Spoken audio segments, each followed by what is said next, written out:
Hello, welcome to Voblog. I'm here with Dr. Chris Knight, one of the founding members of the Radical Anthropology group and author of many, many books, but the one that is going to be coming up today is one from 2016, Decoding Chomsky, as well as the exploration of the implication of Chomsky's linguistics. And Dr. Knight and I were talking briefly before the show, and he was informing me that Chomsky is actually probably quite correct when he says that his linguistics aren't related to his activism. And I've personally gone back and forth on that, having read a ton of both. But one of the things that you implicate in the book, and you were definitely telling me a few minutes ago, is that we have to look at the difference in, let's say, the structure of what Chomsky linguistics is concerned about versus what Chomsky's political theory is concerned about, and how they almost lead to two completely different people. A Chomsky who works for MIT and a Chomsky who is, standing up against U.S. militarization and U.S. foreign policy, as well as supporting various social democratic, socialist, and anarchist causes. So why is there such a schism there, Dr. Knight? Well, because working for the U.S. military is not the same thing as working against the U.S. military.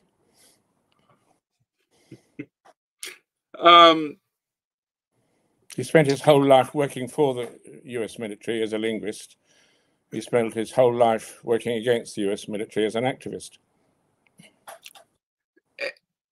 And this seems to almost fundamentally split his activist work from his linguistic work. And one thing that I have never thought about, but is that his,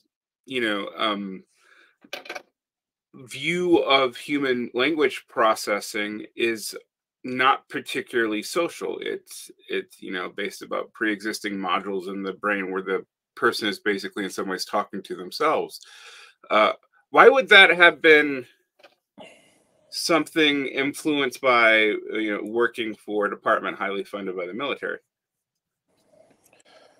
Well, I mean, because they were hoping that he would provide them with a kind of black box, and which they could put inside a missile or other weapon, probably in those days a nuclear weapon. And they didn't want those weapons talking to each other. They wanted the weapon, the black box, to basically receive instructions and act on them in preferably any language. So you could you could be speaking whatever, Russian, Vietnamese, French, whatever, Swahili, and just say, during the Vietnam War, go left, go right, hit them Viet Cong, not there, you idiot, just sort of. It would have been on a keyboard in those days rather than vocal speech. But the idea was that if this black box contained universal grammar, it would be able to comprehend and compute instructions in any one of the world's languages, because you've got the installed inside that missile or weapon, you've got universal grammar. That was the idea. So this is a very both singular, as in a singular person, not particularly social, and also very programming influence view of language. What would be, if that were true as a theory, what would be the implications of that? I mean, the implication is that, there's just so many implications, but the implication is that, first of all, it's got absolutely nothing whatever to do with a person that I know and love as Noam Chomsky. And perhaps I should just say we miss him so much since he's been ill. I mean, we just needed his voice of reason as a Jewish activist who doesn't just accept that my country right or wrong in a place like Gaza. I mean, he was just absolute voice of sanity in an increasingly politically deranged world. But he would say himself emphatically, if you want to understand my activism, or if you want to understand what I think maybe we ought to do, as socialists or anarchists, he would say himself, don't look to my linguistics. He would say, he actually said, I'm almost two people. And then an interviewer asked him, knowing when the activist Chomsky meets up with the linguist, what do they say to each other? And he said basically they got nothing to say. So and of course he pointed out that his brain has a certain structure. It's sort of bifurcated like different compartments of a computer. One gets on with one job, another gets on with another job. And I think you can see why when he was having meals with, the director of the CIA or whoever he was having a meal with, he wouldn't want his activist comrades in the same room at the same time. He would want, and equally in the evening at a political meeting denouncing the CIA, he probably wouldn't want the director of the CIA with him. So he needed to separate those two components of his life absolutely and completely. And so he did. And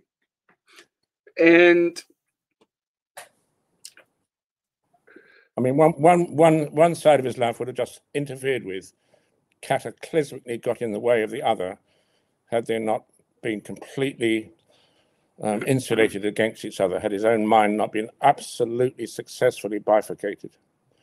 The linguistics would have interfered with and restrained his politics. His politics would have got in the way of his linguistics. The military using his linguistics wouldn't want him to insert his politics into the process. They wanted him to just be a scientist and get on with the job, and vice versa. So having any real connection between the two sides of his life would have led to some kind of compromise when neither side was any good at all. It'd be a miserable grey area with each side holding up the other and making it useless. Well, this is something that I've always wondered.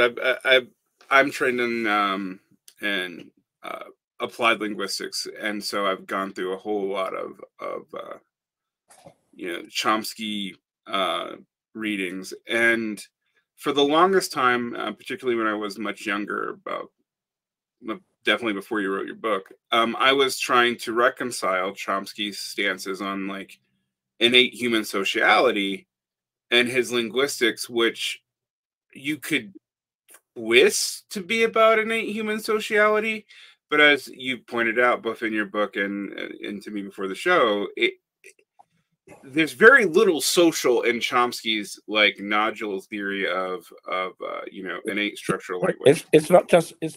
Honestly, you've understated it. It's not just very little. You really need to get this. It's not very little social. It's zero social. Language is language. It's a computational module. It doesn't speak. It doesn't even make sounds.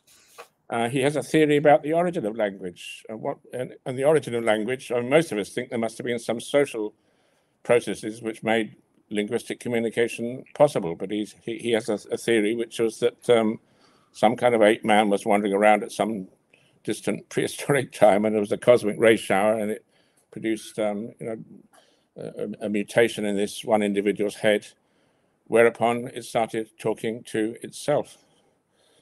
He makes that very clear. He sort of describes it as a fairy tale, but every time he comes back to anyone trying to press him, come on, Noam, if you're saying language is biological, most biological things in most aspects of human nature which are biological, they've evolved in some way. And he says, no, this didn't evolve. It was installed as a result of a random mutation. And when it was installed in perfect form, and from the very start, it was churning out thought inside this one individual's head, and sound wasn't necessary because you don't, when you're thinking to yourself, you don't need to make sounds. You can if you want to, but it's kind of irrelevant. And you say you were trained in applied linguistics. You may have noticed during your studies that Chomsky had no time for applied linguistics whatever. None. You can I would just say no time. He just showed no interest. If anything, a slight sort of contempt for the whole area of applied linguistics. because that his version of linguistics was of no use unless you are trying to design a missile.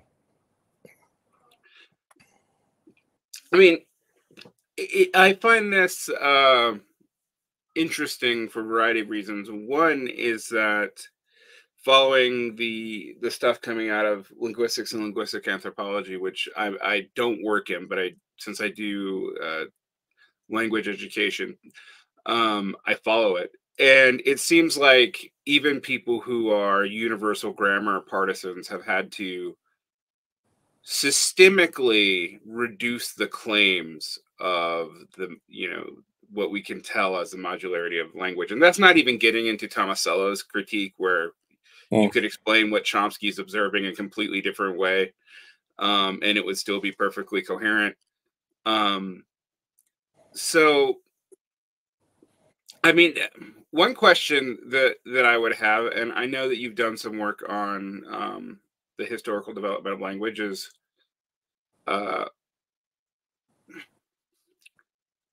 what kind of evidence do we have that Chomsky's like highly, evolutionary modular programming view of grammar is true at all? Well, I mean, it isn't true. I mean, and nobody really thinks it is these days. I mean, there was a time when when trying to argue with Chomsky was like trying to argue with, over in this country, argue with the king. I mean, if you're somebody like me, and I'm not a member of the royal family, and I try to argue with His Majesty, I've lost already, because he's His Majesty and I'm just Chris Knight. So, I mean, Chomsky has always been a mythical figure, utterly mythical. He's like, he is like modern linguistics theory in the States. I mean, and clearly that's because he got such massive institutional backing from, the US military, and therefore from Eastman Kodak and God knows, which massive, corporations. And it just, all that massive institutional backing, almost like the backing which a monarch gets, in other words, it's backing from the state, gave him this mystical authority. And then combine that with the fact that he's also an anarchist or communist of some sort, libertarian communist. I don't know, he wouldn't use that term communist, I don't think, but certainly very far left anarchist. And it becomes, he becomes sort of godlike. So you can't really argue against, an institution. I mean, Chomsky just would always win. But if you're asking whether the theory worked, he's the first person to say that not one single variant of his, of his model of universal grammar worked. If it had worked, he wouldn't have kept changing his mind about everything. I mean, first of all, you have all the critical things going on with surface structure, and then it all turns out to be deep structure. Then he says forget both deep structure and surface structure. And every time he goes through a new incarnation, the reason he has to do that, he has to drop the old theory and adopt a new one, is because the old theory was just so completely, hopelessly misguided. But of course, the faithful, were prepared. Well, actually, most of them weren't. I mean, usually his disciples would just say, "Come on, now, that's you can't just have it." Given now that we've all come behind you and accepted this particular model, and then he suddenly says, "Well, actually, you're all wrong."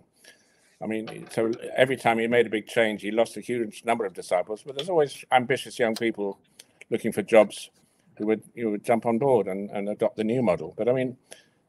So I mean, clearly he's the first to say that none of them actually worked. And as I say in my book, I mean, at the end of the day, an interviewer said, "Well, come on, now. At the end of the day, what is universal grammar?"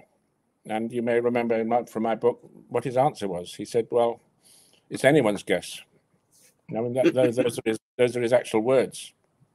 And then, of course, add to that the fact that the US military, very excited initially at the idea that they could. It's almost like the Manhattan Project. They thought they were going to get this young Jewish, absolute astonishing genius to give them some sort of super weapon in terms of missile guidance. But it very quickly turned out that absolutely nothing worked. And then, of course, the US military, as far as I can kind of worked out, realized that that Chomsky was useful in other ways. I mean, the actual theory didn't work, But I mean, there's all sorts of ways in which the outcome of Chomsky's linguistics was extremely beneficial to the state and extremely damaging to all of us, because it just made this critical feature of human nature absolutely baffling, absolutely incomprehensible. Plus, his interventions were cataclysmically divisive. I mean, you know, it just meant that the scientific community couldn't put the natural sciences together with the social sciences and make any kind of coherent model of what it means to be human. Because the critical part of what it means to be human, which is, of course, the fact that we talk to each other, you know, was just like a huge barbed wire fence was erected around it. I mean, it is weird, you know, given how much he thinks a human cooperation and communication and sociality is innate in his activism, that this would go the way it went. But to talk a little bit more about, like, you know, Chomsky's linguistics, I mean, you don't become the most cited linguist or academic in the world unless someone in military operations is also citing you. I mean, there's really no way around that. And one of the things that I found deeply telling and ironic. I got it from your book and an article you wrote probably a decade ago for the Weekly Worker, maybe not quite that long ago. Yeah. About you know, the duality here. When you look at Chomsky's early writing on Vietnam and Cambodia, people, I mean, even some leftists have rightly called him out for misreading Cambodia. But then looking at who was funding his research at MIT, and you mentioned the Mitra Corporation, which was set up jointly by MIT and the Air Force. And why is that important, and why is that so deeply ironic? Well, I mean, it's deeply ironic because Chomsky was kind of always hoping that he could just confine himself, when in his linguistics work, to theory. He wasn't going to roll up his sleeves and produce anything which could actually kill somebody. So he wasn't going to make a missile, make a bomb, make a guidance system electronically. He was working in an electronics lab, but when he was asked by the US military, and I mean, I'll go into all the details of who asked him why, when, to come up with this thing, he basically said, well, I'll come up with basic science. I'll come up with basic theory. It's rather like if somebody had asked Albert Einstein, would you make us a bomb? I think Einstein would have said, certainly not. I'm a pacifist. But that's not going to stop me working on, on theory, on the huge amount of energy packed up in an atom, which if you did split it would cause havoc. So he was very intent that he wouldn't want to actually, in practical ways, kill people the way, say, the US military wanted to do in, say, Vietnam. Nowadays, of course, Israel is doing it in Gaza. But the problem was that the MITRE Corporation was precisely the arm of MIT which operationalized things. So MITRE was all about getting theoretical stuff done at MIT in the electronics lab turned into weaponry. So quite a few of Chomsky's students, and I've spoken to a number of them, as I'm sure you know, especially from the paperback edition of my book, Barbara Party and various others, they were all actually employed to sort of make military sense of these ideas of Chomsky.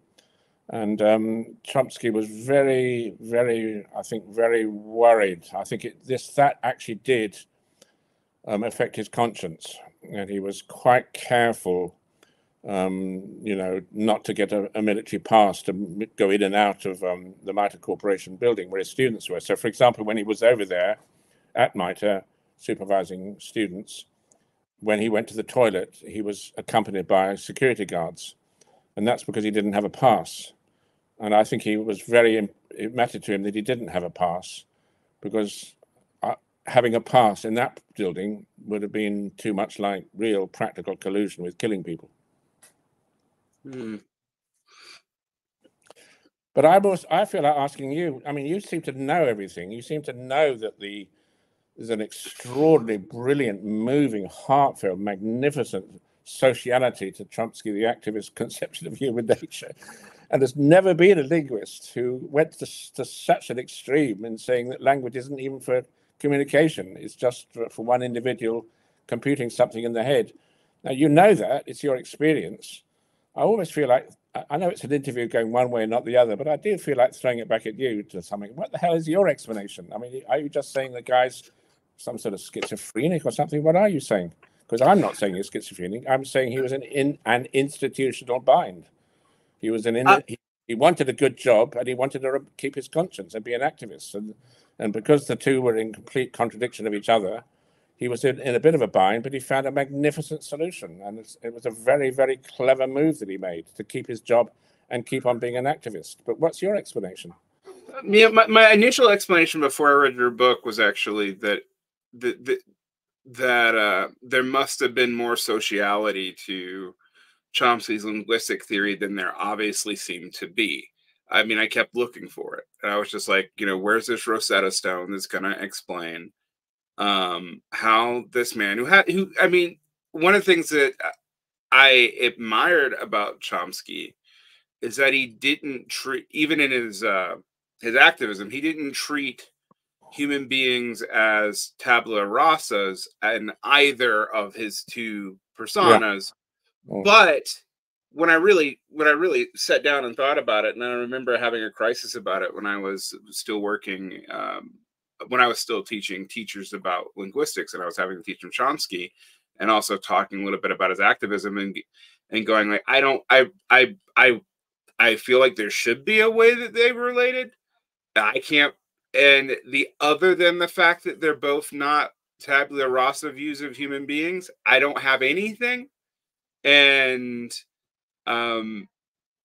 your book actually gave me an answer, because I was like, oh, I'm looking for this in the ideas, and I actually should probably be looking for this in the material conditions and biography. Yeah.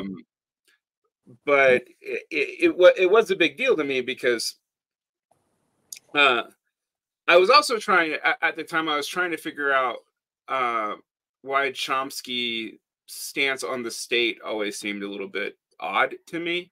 And I don't think they're related. I think the linguistics are separate from this. But I was also trying to go there, because I was like, okay, well, he's an anarchist. He's some kind of like soft anarcho-syndicalist, but he's also got this game theoretic approach to when we should support Democrats, which means that we should almost always support Democrats. And that sounds like a weird and very frustrating cul-de-sac to be in. Is there a relationship there too? And no, I mean, I couldn't find it, but I was desperately trying to. Then I just was like, well, Chomsky's just wrong. And maybe that's why he's because his social theory is correct. I think for the most part, there is human innate sociality. I have undergraduate formal training in linguistics, nothing professional grade, but and anthropology actually. But I couldn't reconcile it, and particularly when I realized what his theory of how language emerged was, because I was just like, what? Like what? Yeah. I don't know anybody in anthropology who thinks that, even right-wing anthropologists. What is this? The thing is, his model, of course, is I mean, one of the words he uses for this thing in the brain is digital infinity.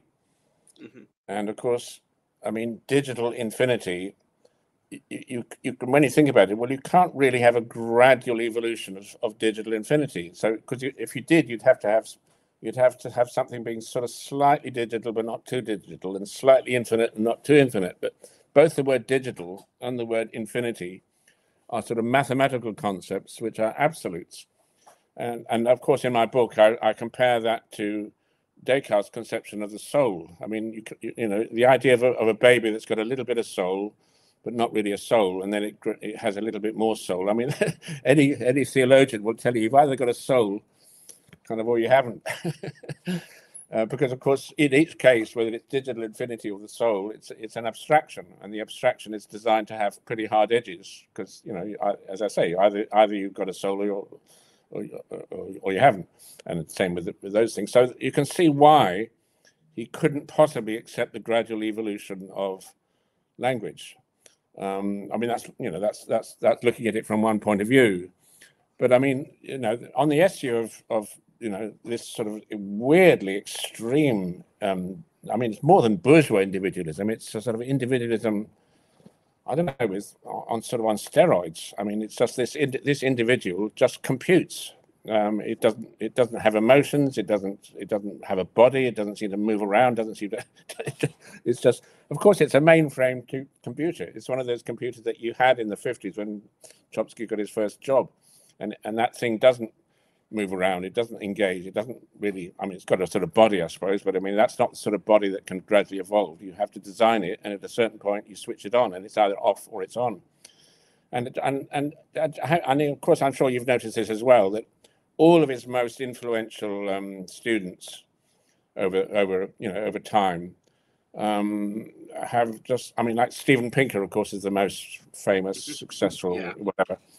But I mean, he just says that the idea that language isn't for communication is just, I mean, Pinker's obviously on the right. He's a rather politically quite a nasty piece of work, I would argue. But he just couldn't possibly stomach this ridiculous idea that language isn't for communication. Do you remember there's a thing here that Noam says? He says, well, communication. Yeah, you can communicate with anything. You can communicate with your hair. You get a different haircut. You're signaling something. You can slam a door and say something. So you can slam your car door, slam your front door. You show you're in a bad temper. I mean, he literally says that all the extraordinarily sophisticated features of syntactical language, he sort of equates them with just, a style of hair or a style of walking or slamming a door or something. And it's just anybody, I mean, as soon as you think about it, and obviously Pinker's not the only one, you just think, hang on a bit, surely language with all its complexities is actually designed for sharing thoughts, not just having them. And surely language is not just thinking, it's sharing thinking, making thinking accessible to other people. But Chomsky just couldn't even take that step, because as soon as he did, his science would be sort of social science, and then of course the social science would be mingling with his highly sociable, magnificent, and in many ways inspiring activism. And in order to keep the two absolutely apart, I mean, no contact whatever, a big firewall between the two, all of his sociality had to go into his activism, and absolutely none of it into his science. He had to just cleanse or purify language of any contact with human life, emotions, sociality, communication, politics. I mean, and of course, I just mentioned politics there. Just get all the politics out of his linguistics, because, of course, if there had been any politics in his linguistics, it would have been American imperialist politics. Because that's what it was designed for, and of course he took the right decision. In so many ways, he would, at the end of the day, even at the cost of his linguistics, he would stick to his conscience, his morality. What I would definitely say is, at the end of the day, insofar as he had to make a choice, and occasionally sort of had to, he put his anarchism, his conscience, the human being that is Noam Chomsky, the real wonderful and inspiring activist, he put that first, and the cost was his linguistics, because his linguistics ended up being kind of nonsensical. But the great thing from his point of view was that even when the linguistics didn't work at all, the state, MIT, I would say the military in different ways now, not directly with actually funding, trying to fund something which would work in a missile, but somehow there were other uses to which they could put Chomsky, and they were very obviously MIT was proud to have him there. He was a great symbol in many ways, I suppose, a kind of fig leaf for all the unpleasant work going on in that place. To have somebody as magnificent and clean of moral turpitude as Noam it served MIT well, and in some ways served the American establishment well. It enabled them to trumpet the idea of freedom and democracy. Look, Noam's a left winger, an anarchist, and he's got all this, all these privileges and his free speech and his status at MIT and all that. One of the things your book got me thinking of, there's actually two questions that I have here, and they're radically different. So I'm going to start with the one that's more related to what you just said. But one of the things your book got me thinking about was the function of the long march through the academy, which Chomsky in many ways was a precursor of. I mean, he was already in academia, but when you think about new left and new communist academics in the United States, how many of them ended up going into theory off of a hope to train a new cadre of intellectuals and also have access to students who were young and had a lot of time, and use that as a way to pivot politics in a more radical direction. I mean, you can think of Angela Davis, you can think of just tons and tons and tons of these.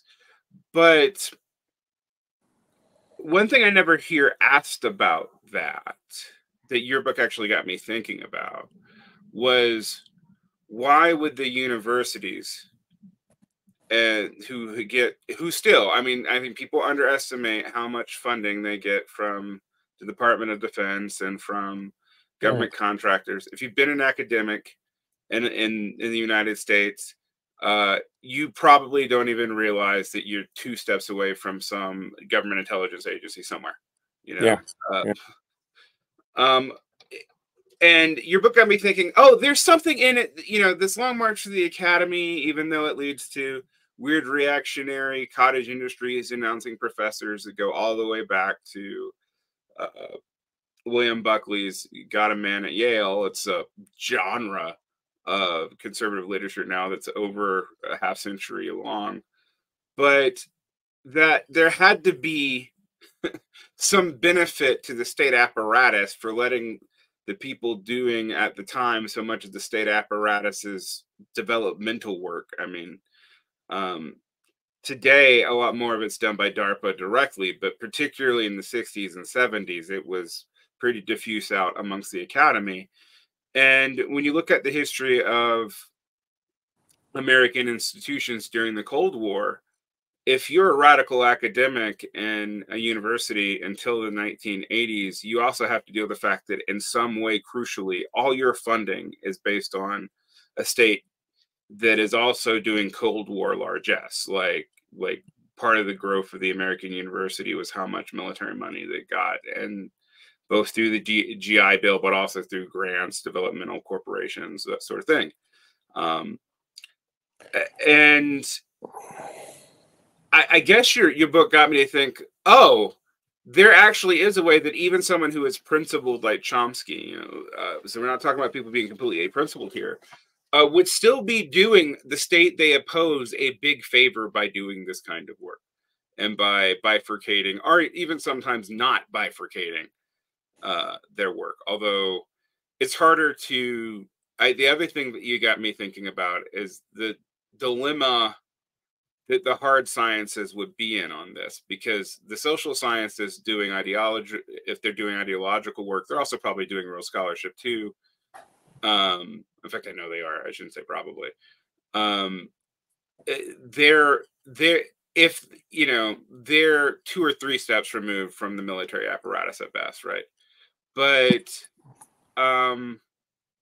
someone like Chomsky is 1 step removed, and I find that interesting. Go ahead. This is quite a good book, The Linguistics Wars. Randy Allen Harris is the new edition, and there's quite a lot on my stuff towards the end of that book. And he's just pointing out, I mean, an obvious fact that Noam is constantly interpreting my writing as saying that he was colluding with the US military, and therefore he was a sort of two-timer. He was, white man speak with forked tongue, that he was really I mean, Chomsky argues, or seems to think that I'm arguing, that I'm accusing him of being a sort of US agent. And the funny thing is, I'm as Randy Harris acknowledges, I'm actually doing the opposite. I mean, I'm just trying to point out that all of his work at MIT was designed to be so theoretical, so abstract, so pure, that in the end he kind of didn't care if it wouldn't work, because he'd actually, in the end of the day, he didn't want to make missiles which would kill people. So I'm actually one of the few people able to exonerate Noam, because as I point out, you know, all of us have got to make a living. We've got to live under capitalism. I mean, how many of us, even, I don't know, even, you know, blue collar workers. I mean, we're working for some mining company, some defense industry, some, I don't know, whatever it is. We have to work for some. Where do we get money from if it's not from from capitalism? So I'm just saying, all of us have to, if we are on the left, we have to oppose capitalism, and yet we make a living by doing stuff for capitalism, whether it's for a bank or a mining company, whatever it is.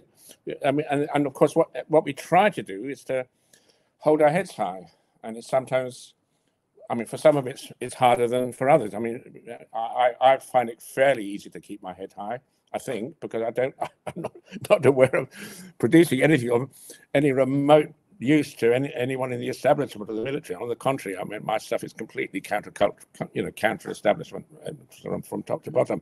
But Noam, in my own view, at the end of the day, put his own principles first. And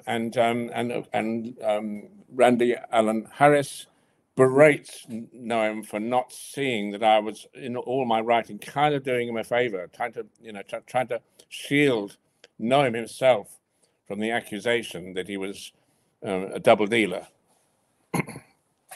And I don't think of him as a double dealer. I think of him as an example of what all of us have to be, which is to be sort of opposed to all sorts of elements of the world we live in, and yet somehow colluding because we've got to make a living. But he's an extraordinary extreme case of that. He's a very extreme case of having to oppose the regime, if you like, the US military regime, having to oppose it while working for it, because in his case, he really was in that electronics lab. I mean, working for it. Of course, what he says is that the military didn't care what he was. I mean, I've got lots of quotes, of course, from him in my book, and also in the stuff I've done more recently. He keeps saying, "Oh, you know, everything that ever happens in the States is always funded by the military. So, are you against child psychology, child care? I don't know, medicine? I mean, because all of it gets, you know." He argues that everybody gets.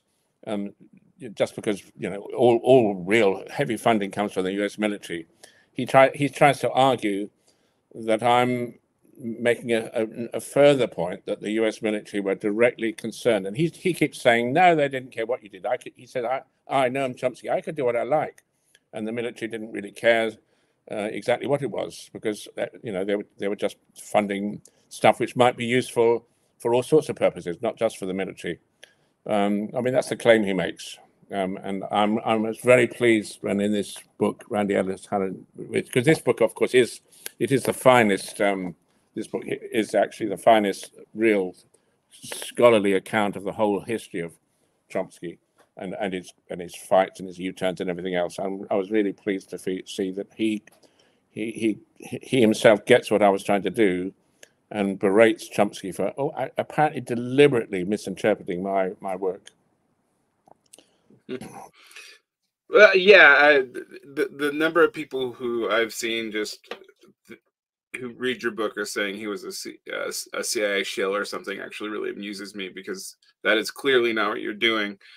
And Chomsky's an interesting case, and I guess we have a comparison case of a radical anthropologist who died recently, James C. Scott, where Scott's relationship to the CIA is not nearly as fragmented or easy to clean up as say Chomsky's is to the military, to me, you know, I'm not here to condemn James Scott or to like throw out his work. I think Seeing Like a State's a great book, but interestingly, you don't have what you have with Chomsky, which is someone who's compartmentalized themselves, and it's a lot more problematic. And it's an interesting case study. And then the other thing that your book made me think about with Chomsky is that prior to Chomsky and linguistics, there is a lot of hope that cybernetic theories would be the way to get this universal programming, by assuming that like the idiom-Murdo effect was the basis of everything. And you can see basically the way that a machine gear turns and will adjust to the turning is also a way that you can understand like human interaction. And there's the more social side of that, and like Sanford Beer, which a lot of Marxists have rediscovered recently. But I always would say, like, well, one, why did the radical cybernetic stuff stop? And two, why did the military seem so interested in it and then drop it like a rock? And it occurred to me reading your book that Thomsons Linguistics actually does a better job because it doesn't have the baggage of assuming mid-century behavioralist assumptions about human beings, which were transparently not defensible. That Yes. which is it was a gift. It was a gift to Chomsky that when he first shot into prominence, he could present himself as the alternative to blank slate behaviorism. No human nature. We just do what we'd like. Rats in a maze, just being electrocuted or rewarded by to remember how to navigate through this wretched maze. I mean, that was such a rubbish. I mean, obviously, completely totalitarian, as Chomsky points out. It's the kind of model of human nature which anyone like Stalin or any Ford Motor Company boss would hope that humans are sufficiently plastic to be you can just do what you like with them. There's no such thing as human nature. So, but I mean, he was very fortunate there because, of course, so many other people, Piaget and I don't know, Freud, I mean, so many other psychologists, of course, they never went down that road of insane behaviorism, as if humans are just like, plastic clay, to be molded in any direction. So it was great for him that he was able to do that. What am I saying now? Yeah, I mean, it's just that he managed to scoop up the credit for being the guy that got rid of behaviorism, and that, of course, that was marvelous. But of course, as so often happens in things which are sort of purported to be science but aren't really science, you just go from one extreme to the other. So behaviorism says everything which shapes us, our behavior, is external. And the internal stuff, you can just forget it. There's nothing there, no such thing as mind. And then Chomsky comes up with the exact diametric and equally insane, I have to say, opposite, which is nothing external is of any importance. Everything which matters in language is already inside the human brain, installed there genetically, such that, as I point out, he was asked, well, what about a word like carburetor? Was that installed in Homo sapiens in the African Middle Stone Age, like, whatever, 300,000 years ago or something? And which is, of course, as other people have said, well, what about the concept of a bicycle? I mean, so and of course Chomsky says yes, carburetor, hovercraft, bicycle, all these concepts are innate. These lexical concepts, that's the side of a word which isn't just the sound. They were installed in Homo sapiens at origin. I mean, it is completely and utterly mad that we had in our head the concept of a carburetor before there were any cars. But he's sort of forced to say that in order to go right to the extreme in saying that experience, history, culture is irrelevant. It's all in the head to start with. And of course, with a computer, that's true. I mean, nowadays computers can learn, of course, but in his day, rubbish in, rubbish out. If you didn't put something in the bloody computer, it wasn't there. So you had these massive mainframe computers, and you had to put stuff into it. Then you had to switch it on, and it all had to be there from the start. That computer wasn't going to wander around the world making experiments, talking to other computers, learning stuff. And of course, and I kind of linked to this point, when Chomsky was first employed officially to work on machine translation, the reason he wasn't interested, because he realized even then, it just shows how sharp he was at that stage, and you know, he just realized that any sensible machine translation would have to be, you'd have to equip your machine with an enormous amount of memory, and it would have to take a word in French or some other language, and then shift around with all the possible interpretations in other languages. And of course, we now have very good automatic translation, but it works on precisely the lines that Chomsky was saying he wasn't interested in, because in his day, you didn't have sufficient memory, you didn't have a sufficient store of already digitized stuff. I mean, nowadays, AI, I mean, I'm quite interested in AI because, of course, I'm interested in human origins. And I'm very convinced that the story of human origins, including the origins of language, wasn't just the story of males doing something, man the hunter, man the toolmaker, man the thinker. But if you look at AI, it's all completely man does this, man does the other, because all AI can do is find out what's out there and sort of average it.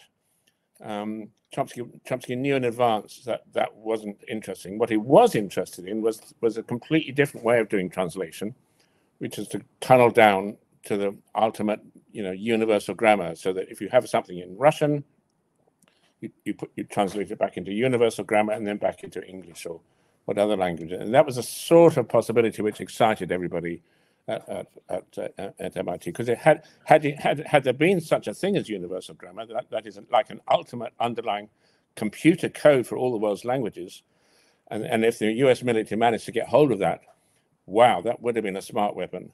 But of course, there's no such thing. There isn't that underlying computer code of all the world's languages. The world's languages are radically different from each other, although of course they have a huge amount in common, like digital format and so many other things.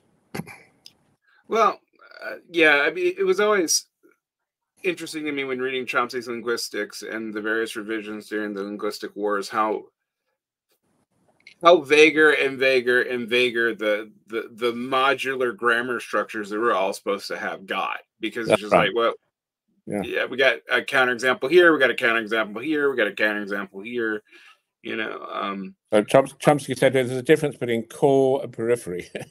Right. I'm only interested in the core.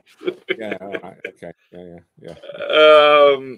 The trouble was almost everything turned out to be in the periphery. Everything of any interest, there was there's nothing left of the core when you anyway. I mean, yeah. I find that what I find interesting about this is another trend, and I've read a lot of your writings on David Graeber as well. That's good.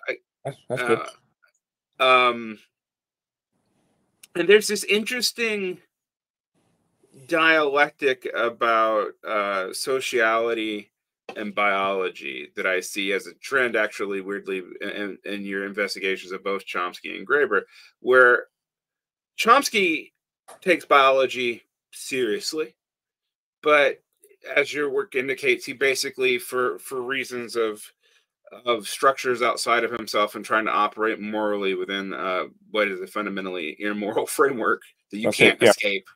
Yeah. That he doubles down on biology, but makes it totally individual, right? Like, it's just it's about genetic individual things going back innately, that's been passed down genetically, even though we don't have a gene marker, blah blah blah blah. Okay, but then to contrast that with Graeber,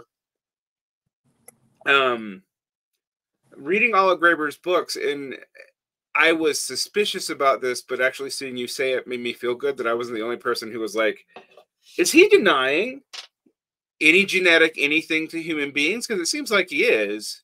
Yeah. And he was. And I'm fascinated about this tendency, because I don't just think these two people are isolated in this, but even with radical scholars, to keep the biological sciences and social sciences radically apart. Exactly. Graeber's whole, obviously, I mean, there's a lot in common between Chomsky and Graeber. I mean, they're very, very, very, very different indeed, of course, I mean, in their interests. But one thing in common is the anti-Marxism. I mean, it's both radically anti-Marxist and both radically I mean, if you think of Marxism and all sorts of things you can say about Marxism, the dialectic of it all, which I'm totally, committed to myself. But I mean, just the mere fact of being materialist, so that mind comes out of, different patterns of mental structure emerge out of, real life, real patterns of real, material movement of the bodies and production, reproduction, and so forth. So both Graeber and Chomsky turn it all round into mind over matter. So for Chomsky, as a linguist, not as an activist, and an activist, he's perfectly materialist, of course, but in his linguistics, mind alone is real. You can have a theory of mind. He actually says that. He actually says he's like a Cartesian who's the opposite of, he's like a reverse Cartesian. Descartes thought you can't say much about the soul. I'll leave that to the theologians. I'm interested in cutting up dogs to find out the pineal gland, and I'm interested in the body. And Chomsky reverses that and says there's no such thing as body. All you've got is mind. Because, of course, as soon as you get into abstract mathematics and so on, and which is kind of what he's trying to do, yeah, it's pure mind. But Graeber is doing the same thing in a different way. He's trying to say, right across history, human beings, whether hunter-gatherers, farmers, pastoralists, city dwellers, capitalists, whatever, at every single stage, what humans have done and still can do is whatever they please. So if you can be a farmer and or cattle owner, whatever it is, you feel like being an egalitarian for a while, like hunter-gatherers. Well, okay, you just do it, just want it, do it, and then he says that, of course, you're going to get a bit bored after being egalitarian for a while, and you're going to need some despotism. So let's have some slavery. Let's have slavery for a while. Quite who is choosing to do the slavery is never quite explained, whether it's the slaves or the slave owners. But all I'm saying is, it's in his case with Graeber, it's actually whimsical that you can do whatever you please, and humans always have done whatever they please. And what they've always liked to do is have fun, to switch from one structure to another. So a bit of imperialism, fun, and now a bit of egalitarianism, a bit of communism, now a bit of capitalism. Let's just play around with things and have fun. I mean, it is an absolutely useless and ridiculous theory, apart from being very insulting to hunter-gatherers by saying that they're no more likely to be egalitarian than anybody else. I mean, which is such an outrageously stupid thing to say, given the astonishing accomplishments of egalitarian hunter-gatherers in overthrowing the structures of dominance which are so characteristic of our closest primate relatives, the chimpanzees. I mean, including the bonobos, who have dominance, but it's like, it happens to be female rather than male, which probably is slightly more, in some ways more pleasant. But I mean, to establish an egalitarian social order, a communistic social order, without borders, with chains of connection, stretching across the landscape, wherever you travel, there's no borders, you'll always find kin somewhere or other. I mean, it's such an incredible accomplishment by hunter-gatherers, which Graeber, who knows nothing about it, just completely dismisses, and Wenger, who knows even less about it, sort of colludes with. I mean, Wenger, I don't know what on earth was going on when Graeber thought he should team up with Wenger, who knows nothing much, about anything really, but except certain periods of relatively recent history, Bronze Age, and so on, and archaeology. Certainly knows nothing about, well, what you'd need to know in order to write a book called The Dawn of Everything. Yeah, I mean, I'm probably a bigger critic of Graeber than even you are, but oh, really? Oh, that's interesting. Yeah, like it's one of those things. As a person who was very fascinated and studied anthropology somewhat formally in my undergrad, of course, I encountered David Graeber early. And then the more I dug into the implications of what he was saying, the more I was like, this is totally volunteerist. It's weird. It weirdly somehow claims to be speaking for, radical scholarship, and yet even in the debt book, now I'm even talking about the Not Everything book, it feels like the conclusion David Graeber comes to is the opposite conclusion of what every other anthropologist looking at this stuff comes to. Like, Yes, there's some stuff about Marcel Mauss, and then I also got into David Graeber's like recounting of anarchist history, which he just said things often that were not true. um, my favorite one is that Marcel Mauss was a secret anarchist somehow, and stuff like that. So I'm pretty critical of him. But I never assumed he was insincere, actually, that he didn't believe what he was saying. But I think the anti-biologism really got me, because I was just like, I'm trying to argue that these structures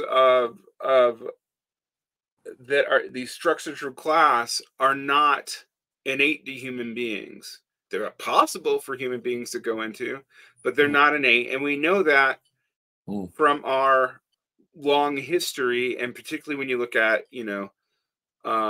low surplus hunter-gatherers in particular, but not just them, And then his Dawn of Everything book comes out, and I'm like, okay, we're finally going to discuss all these societies that built off of these.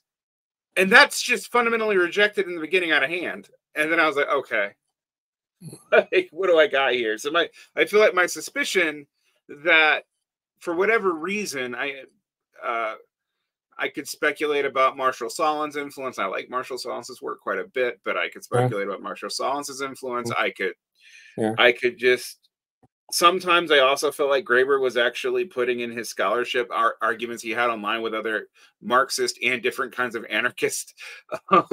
Well, there's this terrible class division in academia, I suppose, maybe particularly in the States, but pretty much, everywhere, where science is kind of working class, and if you're a effete and part of the really, of the sort of ruling establishment, you do arty stuff and you don't dirty your hands. And so all the Marshall Sahlinses and all the various social anthropologists in the States, the cultural anthropologists, I don't know, there's this sort of sneering attitude towards genetics, Darwinism, anything which is quantified, really.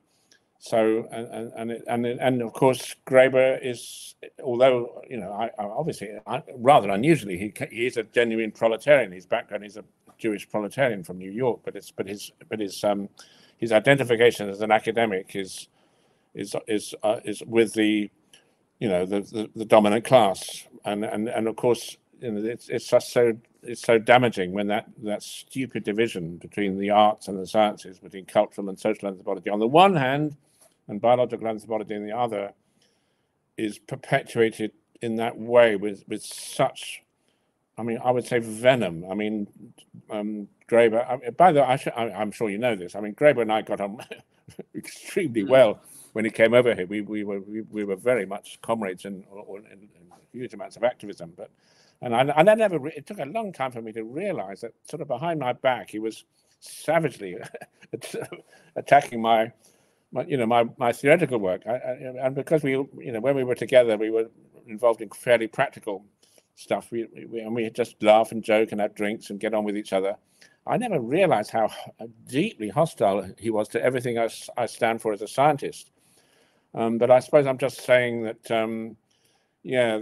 that I to me, as a Marxist, one of the greatest ways and the most powerful ways the ruling class divide us is by dividing academia, dividing knowledge, dividing learning, science. Into these arts versus sciences crap. The two cultures, as it gets called over here for various reasons, the two cultures. You go to university or whatever, you go to higher education, and you decide you're going to be arty or you're going to be sciencey, and posh people do the art stuff, and it's just so rubbish. And to perpetuate that divide in the way Graeber did in that book, especially in The Dawn of Everything, where, as you say, there's no biology, and suddenly everything starts. This Dawn of Everything starts in Europe with the Upper Paleolithic Revolution. He makes a few tiny concessions, but it's a deeply.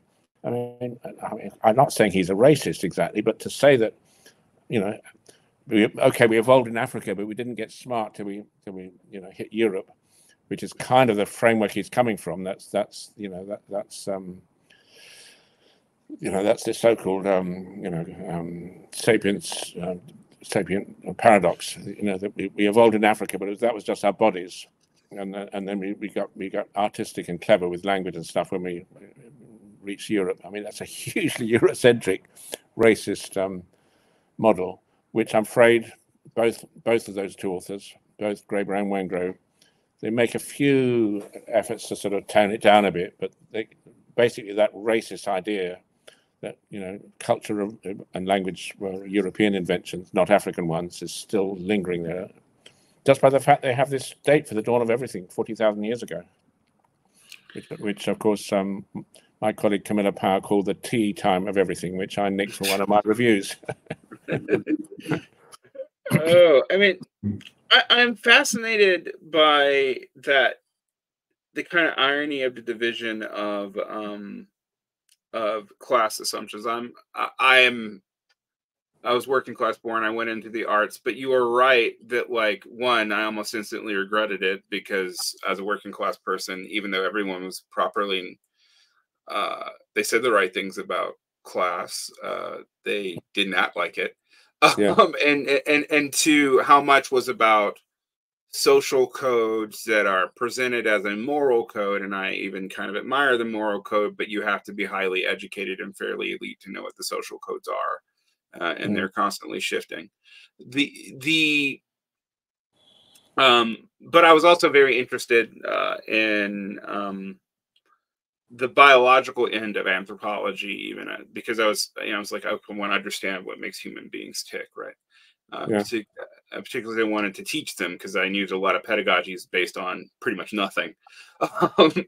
And so I'm fascinated by that division, but I see it. I mean, and I like Sahlins to a fair amount of degree. In some ways I like him more than Graeber, but the hostility to the biological, to the point of almost denying it. I mean, Sahlins' book on social biology does not actually like go as far as Graeber seems to, but it's still pretty much like, well, we can't really use any of that.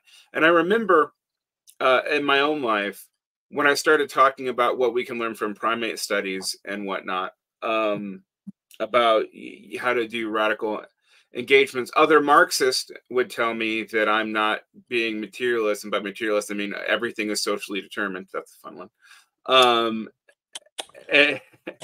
And the other thing that I found fascinating is that to bring it back to what you're saying about the division between sciences being almost proletarian because they're practical. The irony of that in the United States is, like, the humanities are incredibly underfunded because they're not as useful to the military or industry. So, but weirdly, that actually seems to exacerbate that divide, because one, I guess now, if you want to go into the arts, you pretty much have to be well off. You have to be able to do unpaid work for long periods of time to be able to get a stable job, et cetera, et cetera. There's really not a whole lot around that in the United States, anyway.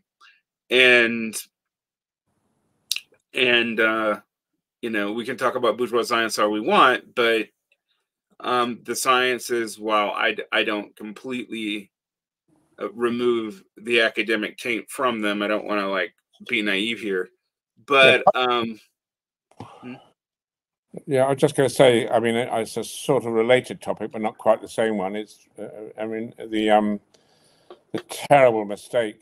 I mean, there are, of course, reasons for the mistake. Mistakes don't just happen. There's always something behind them all. But talking about Marshall Sahlins, the use and abuse of biology, the terrible mistake made by almost the whole of the Stalinists, communists, Trotskyists, whatever anarchists left in demonizing this terrible, terrible monster called sociobiology, which, I mean, obviously, I mean, it's just so ironic because now we have Sarah Hrdy, who is correctly regarded as probably the world's most authoritative and insightful Darwinian since Darwin himself. you know, discovering that the first form of cooperation that made us human was not, you know, man the hunter cooperating in the hunt, but was actually cooperating in that most difficult of jobs of all, which is childcare. She is the only one of those founding mothers and fathers of sociobiology whose expertise was in hominins, in primates, and she's celebrated now. But you just noticed, I'm sure you will have noticed, so many people now are saying, "Oh, Sarah Hurd is wonderful. She's put back woman given her a proper stature." I'm saying this very positively because Sarah's a good friend and colleague of mine, and I was in radical anthropology. But the one thing they forget is that she could never have made those discoveries if she hadn't realized right from the outset that a gene is a molecule designed to replicate self.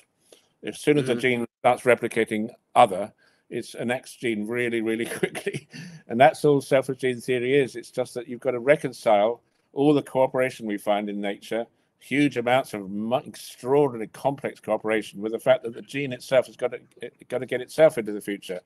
And it can do that through creating selfish creatures or altruistic ones and so on. But I'm just making the point that this sort of sneering attitude towards science by the kind of middle-class left ended up with repudiation of all that's finest in the modern life sciences. I mean, none of the life sciences, including COVID vaccines, could have possibly got off the ground without understanding what a gene is. And the left just completely missed it in demonizing the idea that a gene is a selfish replicator. And Marshall Sahlins was, I mean, probably more guilty than anyone else in some ways, just because he wrote this ridiculous book on it all. But I mean, it's very tragic actually, because Marshall Sahlins began as somebody who wrote, as I mentioned in some of the things I've written, he wrote a book called The Origin of Society, not a book, an article in the Scientific American in 1960, where he dealt beautifully with monkeys and apes as well as hunter-gatherers, and had a very nice perspective on how becoming human was not just an evolutionary process, but was a revolutionary one. And it was a big tragedy when he took offense at this brilliant new discovery, which was that, you know, Darwinian struggle for survival, you know, survival of the fittest, competition and conflict wasn't between races, which is the old idea, group selection, eugenics. It wasn't between races. It was that selection acted at the genetic level, and the whole of the left sort of remains stuck. And I experience it particularly over here because of our Socialist Workers' Party, who are all completely brain dead on those issues.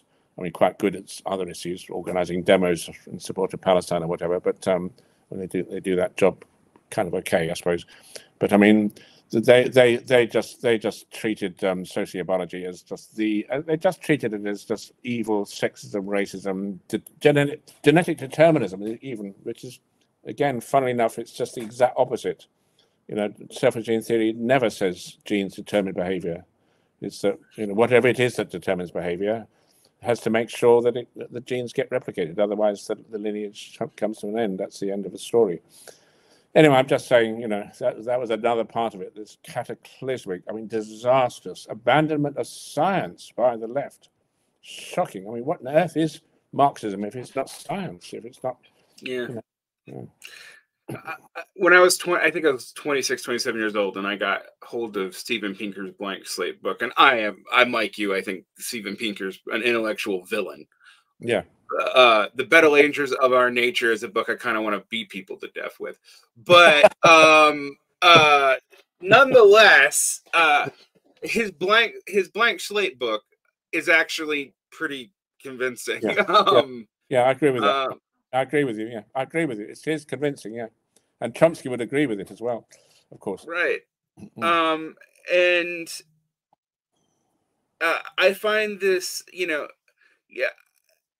I find this interesting as like a case study of two approaches to biology, which Chomsky almost like goes more Hobbesian than Hobbes in the great individual myth, and then Graeber. I remember being offended at some things he said in the Dawn of Everything in particular, and I don't usually get offended, but just like when he's implying that those of us who talk about primate studies are racist because we're quote comparing primitive people to animals, and I'm like, no, what actually I'm saying is animals are people. Like it's the opposite, actually. Yeah. And we have in radical anthropology a great friend, Volker Sommer, who's just given a talk at our session on last Tuesday. He probably lived with chimps and bonobos and other primates more continuously than, well, I think more than anyone else I'm aware of at any rate, because many primatologists like Robin Dunbar, for example, they did a stint out there with their baboons and then gave up on it and became gurus, whereas Volker's been consistently involved with that. And he says, yes, exactly like you just said, chimpanzees should be given human rights. They are people. He says exactly that. As soon as you live with chimps, I mean, in some ways, they're not very nice people in the sense that their social organizations are extremely unpleasant. But I mean, their sufferings and emotions and stuff under those circumstances aren't too different from those of any of us who had to put up with such unpleasant political arrangements, which are not exactly capitalist, but there's, obviously, long before there was capitalism, there was patriarchy and sexism and male dominance, and common chimps have to put up with, especially the females, put up with, well, pretty damn intolerable circumstances. And yeah, so yes, I agree. That's a lovely way of putting it. Animals are people. I don't know whether fruit flies are exactly people. Some people have argued that, but Tim Ingold is one of them. That all animals have personhood. I'm not quite sure what I can quite go with that. Clothes moths and fruit flies and stuff maybe haven't quite got personhood, but anyway. I don't know that I take it, but at least with social mammals, primates, whales, that sort of thing. They seem pretty close to us. And it to me, to imply that my motivations for saying that are demonizing quote primitive peoples is pretty fucking hilarious. So and infuriating. There's only one way of dealing with that, which is to say, Back to the Future, that hunter-gatherers is the way I put it is that it's just possible that we humans do have a future, that humanity has a future. It doesn't seem all that likely just these days with what's going on, but it is possible we have a future, in which case today's extant egalitarian hunter-gatherers are already there, and we're going to reach up to the level they've attained, because the rest of us have fallen far below the standard of being, humans. The way we live these days is inhuman, if you like. And with Sahlins, it's particularly interesting. I mean, one of my favorite books by Sahlins, because it kind of proves that even if Marx got to it accidentally through Hegelian speculation or whatever, that there is a truth to the idea of primitive communism, and that Stone Age economics book that Sahlins wrote actually does a good job of proving that. Beautiful book. Stone Age economics was magnificent. The original affluent society, a magnificent idea, and it has been critiqued a bit. One or two people have sort of said various things, but I mean, there's no question that the diet, the joy, the pleasure. I mean, of course, they don't have quite the same medicines, and they might die of various things a little bit earlier than we do, and of course, that's no small thing. But in terms of quality of life, egalitarian hunter-gatherers are absolutely up there, and they experience abundance. Jerome Lewis, my colleague, just tells me that among the Benjeli, they find it hard to believe that anywhere in the world people are short of food. I mean, and starvation is just, they think, well, how can you possibly starve? I mean, all around them, nature's abundant, and in the rainforest, it absolutely is abundant. And it's very high quality food. So many different kinds of honey, so many different, types of tubers, so many different, things you can eat. And they spend most of their time singing, dancing, doing all sorts of things. The amount of time they do, I mean, I would say they do very little of what we might call labor, like hard digging work. I mean, tubers are hard to get out of the ground if you live, like the Hadza do, on relatively open grasslands. But Yeah, that was a magnificent book, and yeah, you're absolutely. It's such a tragedy that he turned pretty much full circle. Do you know that Sahlins' latest? A group of us went to hear him give a talk, I think a year before he died, over here in London, and he told us that hunter-gatherers have kings. They have the monarchy. We weren't sure what he meant, but it's because they have what he called gods. Every single hunter-gatherer culture has a religion. And in their religions, you have gods, and because kings are divine kings, or at least were, therefore all gods have aspects of monarchy in them, and human beings cower in fear below them. So they fear the thunder, the weather, the the climate, and I don't know, trees falling down in a storm or whatever. And so they have kings, I mean, it's just absolutely ridiculous because, as Jerome points out, my colleague points out, with a bit jelly, you have tricksters, and you dance, you party, you joke with the gods, you play with them, you insult them. You know, it's just the gods are sort of like your mates. So, and I mean, anyone should know that hunter-gatherers don't have gods; they have it's called the trickster, kind of linked with the moon, of course. And anyway, I'm just saying it's just. It's just shocking what happened to Marshall Sahlins. Just did a complete full circle from saying that hunter-gatherers were communists to saying they're monarchists. Yeah, I remember being very confused reading On Kings after reading like his various books on Thucydides and being like, this feels like you just flip positions somehow. And then watching Graeber use that to argue, well, that's, you know, we have this inherent hierarchy just as much as we have inherent egalitarianism, and you know we offset this. And then I was like, okay, but you don't believe in genetics, so I don't know how anything's inherent. But you know, I actually couldn't figure out what day. I mean, this is a strange critique. Unlike Chomsky, who I know what he thinks a human is, even if I sometimes disagree with it, I, depending on if we're dealing with Chomsky 1 or Chomsky 2 anyway. Yeah. When it comes to Graeber, I don't know what he thinks human beings actually are. Like, so, which is a weird thing to say to an anthropologist, but I'm like, since you think, yeah, go ahead.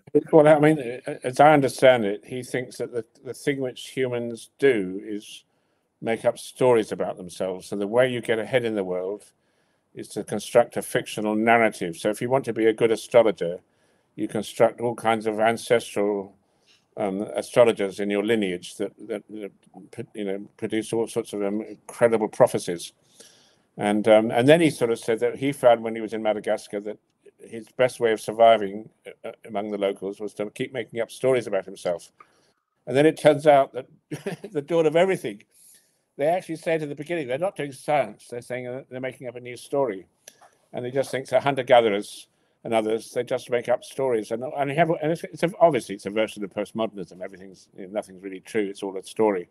So the whole point about it is that you make up a good story, and somehow the story, and this is the idealist part of it, like the mind over matter part of it, with enough of a good story, it's like you fake it till you make it. So if you fake up, if you're an astrologer and you make up all the people that your ancestors that were brilliant prophets, you probably make a good living as an astrologer.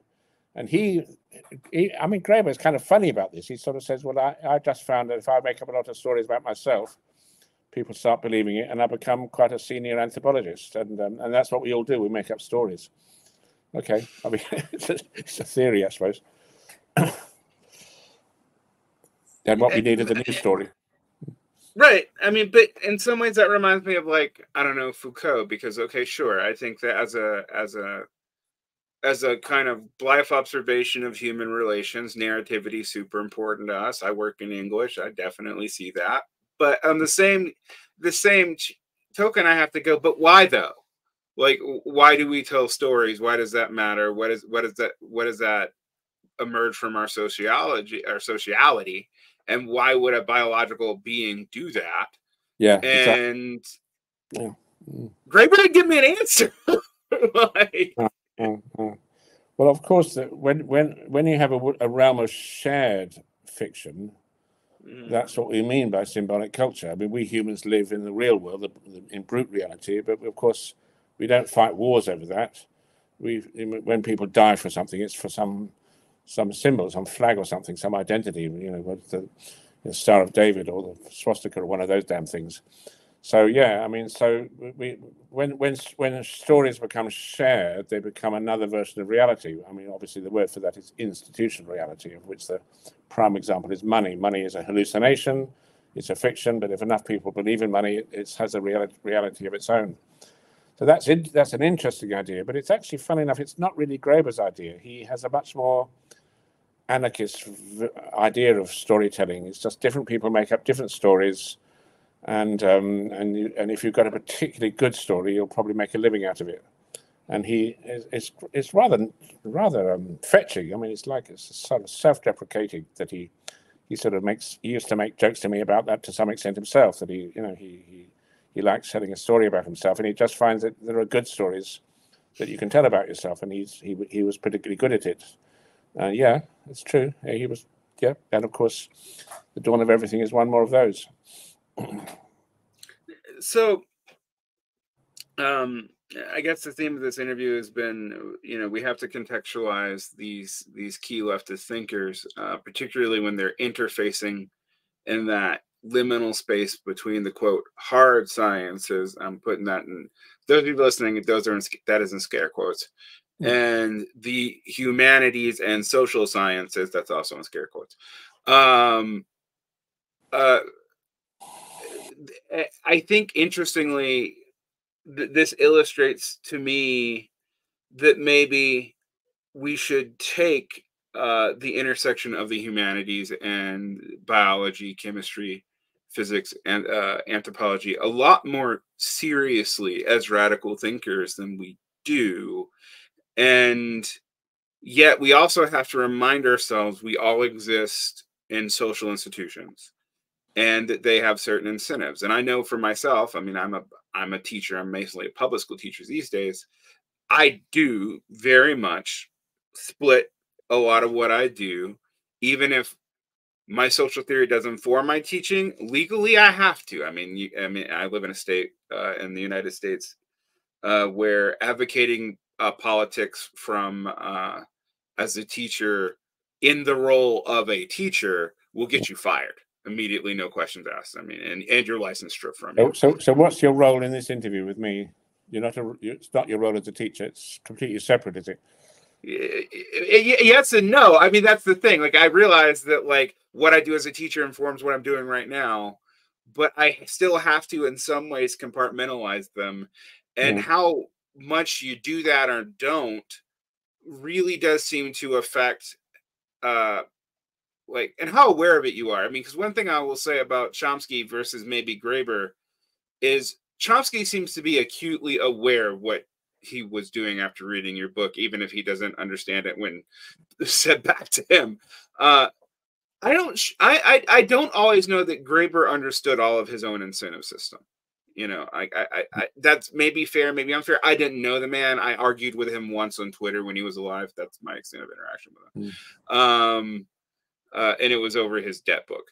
But and I think it was actually, if I'm like my arguments, and he called me a dogmatist because I was just like, I think I critiqued him for talking about Confucians in China being anti-capitalist when there was no capitalism in China yet, and markets aren't capitalism. If you had a better definition of what capitalism, communism were, maybe you would say less dumb things. And but I mean, I think we all, I want to have some grace for these people, because I think we all do this. When there's a tendency right now on the left that's emerged recently, where anyone who's ever interfaced with the intelligence department ever is now being treated as if they were forever a CIA agent. And I just point out to these people, I'm like, even people who are saying this, they probably interfaced with the intelligence department without even realizing it, because it's all over academia. If you've taken a Fulbright, you have interfaced with the intelligence department. Sorry.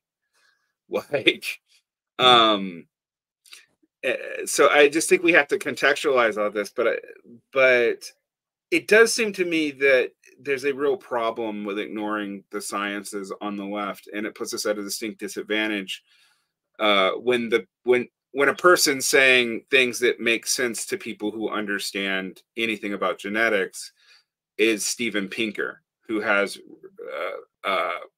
really abysmal politics and does tie it into his scholarly work, you know. Yeah. Yeah. It's just, I wanted to say that throughout this whole interview, it's not your fault or mine, it's just, it hasn't happened. It's just, for whatever reason, the whole question of gender has been sort of sidelined. As you know, my book, Blood Relations, was called Blood Relations, Menstruation and the Origins of Culture. I don't know what we do about all that. I mean, obviously, it's trying to put an end to this interview, but I would feel a little bit, I don't know, a little bit regretful if we closed it without just always mentioning the main point is that in order to get the sciences and the humanities linked up, there's only one way to do it, and that's to get a proper model of how we became human, having been once animals, however human-like those animals were. And unless we understand this in a scientific sense, the absolutely decisive role of the female of the species, which has been brought out by Sarah Hurley, as I mentioned, but if we don't understand that, again, it's not just that our models won't work out scientifically, it's just that our image of any kind of possible revolution is severely impoverished, because it is absolutely clear to me that if there is to be any kind of revolution, and it's still not, who knows? I mean, obviously, we can all be a bit pessimistic and not surprising, but any kind of revolution would have to be led by women, in my view. It's just a logical thing. Otherwise, it's not really revolution. We haven't really turned the world upside down, unless we turn upside down the gender hierarchy. So I'm just saying I would be a little bit upset if I didn't sort of end with that, even though it hasn't been the topic of the interview. No, I think it's actually important, because one thing that we can say about the people that we've been mentioning is, I mean, David Graeber has a lot of good things to say about gender, and I don't want to disparage him, but when I read his books, it is not primary to the way he discusses human beings. And Chomsky's, primordial person in his linguistics may not be male, but if it's not male, it's sexless. Like, which is weird when you're talking about something being passed down genetically, but nonetheless, I don't want to accuse either one of those people of being necessarily phallocentric or whatever, but it's absolutely true. When people have a unisex term for everything they describe, you can be absolutely certain that hiding behind that unisex model is a completely sexist model. It's just using unisex terminology is just, it just leaves the assumption that we're talking about men. It just leaves that intact, and it's shameful, and it goes on. Especially, by the way, perhaps I should emphasize this, of course, in linguistics in particular. There's nowadays, I don't know how many, 50, 80, 90, 150 actual books now on the origin of language. And I don't know of a single one. I suppose there's a sort of exception of Robin Dunbar's Gossip and Grooming. But apart from that, there's no gender. It's just completely unisex. And of course, the excuse for that is that, women do talk. It's not just men. I mean, songbirds, it's different. You often get the male makes the song and the female doesn't do anything very interesting. But because women and men both talk and use more or less the same language, it sort of legitimizes the idea that you can just have a unisex model. But behind that, all those unisex models is just this just default assumption. Really, deep down, let's face it, we're talking about men, and that is just it's not just unpleasant. It just gets.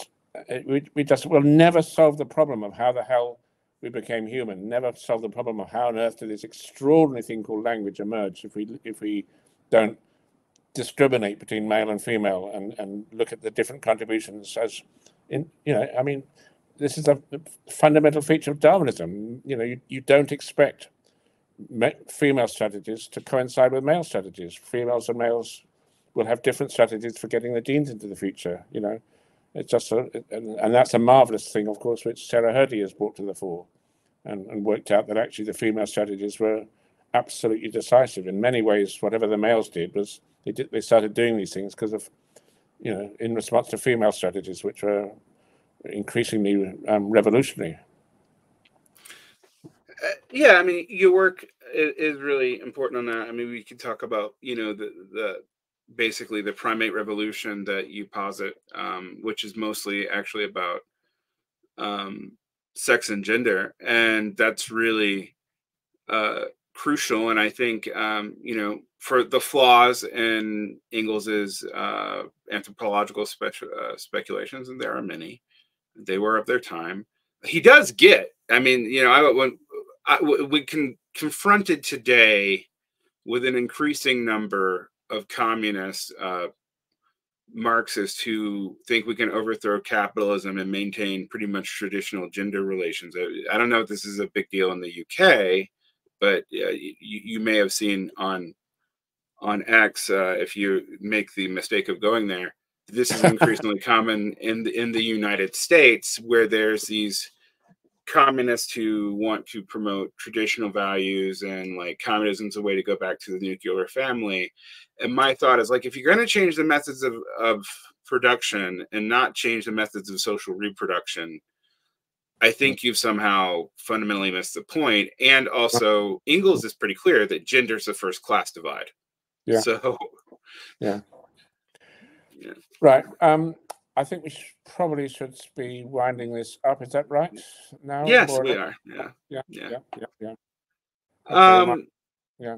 I just wanted to end up by saying the obvious thing, which is that all human culture, all religion, all kinship, everything which makes us distinctively human was born on the picket line. That's it. That's my take-home message, in case anyone wants to know what the take-home message is. And I'm writing a book with Jerome Lewis called When Eve Laughed, The Origins of Language, with Yale University Press.